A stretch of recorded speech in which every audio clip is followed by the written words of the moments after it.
Christophe Prémat, de la Commission des affaires culturelles. Merci, Monsieur le Président, de me donner la parole alors que je ne fais pas partie de la mission d'information. Monsieur le Ministre, donc je vous ai écouté attentivement. J'avais une question, en fait deux questions assez concrètes. La première, elle concerne la question de la vidéosurveillance que vous avez mentionnée.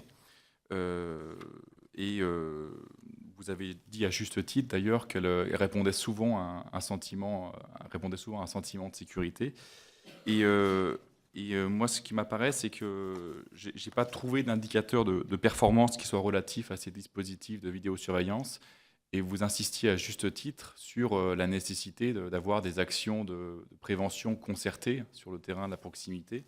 Et je pense que de ce point de vue-là, il serait intéressant de pouvoir justement évaluer si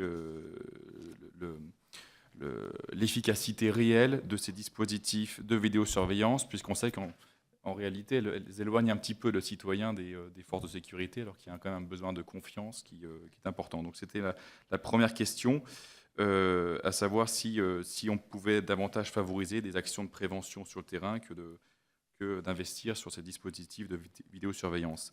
La deuxième question, elle concerne la formation. Donc, vous l'avez rappelé, Monsieur le Président, comme je viens de la Commission des affaires éducatives, les questions de formation me tiennent à cœur. Et la formation des personnels, je sais que ces dernières années, de nombre d'écoles de police ont fermé, on a fusionné certains parcours. Et vu la complexité des tâches, vu la réorientation des missions de la police, c'est intéressant d'avoir une projection, peut-être savoir s'il y a un redimensionnement en fait, de l'offre de formation de la police. Et puis, alors, si vous me permettez, une troisième question qui est plus liée peut-être certainement à ma circonscription, mais les questions de coopération internationale. Hein, je pense notamment au service de gendarmerie. Ces questions de coopération sont essentielles, y compris dans les dispositifs de formation. Je pense à la gendarmerie nationale française qui récemment a aussi formé la gendarmerie mexicaine, enfin, du moins mené une action de formation. Et c'est au-delà des coopérations entre les différents pays et entre les différents services de gendarmerie.